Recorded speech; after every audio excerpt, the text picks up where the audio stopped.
How to make Google review QR code.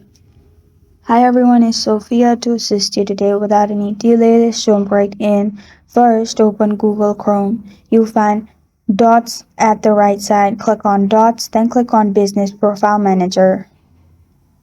You'll find this kind of screen pop up. In here, simply click on Read Reviews. After you've clicked on Read Reviews, you'll find this kind of screen pop up. In here, simply click on Get More Reviews. Then go to Review Link and copy the link.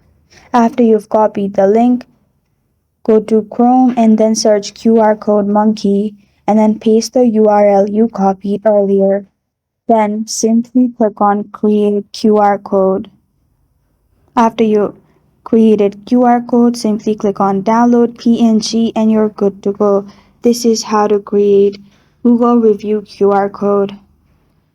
Thank you for joining me today.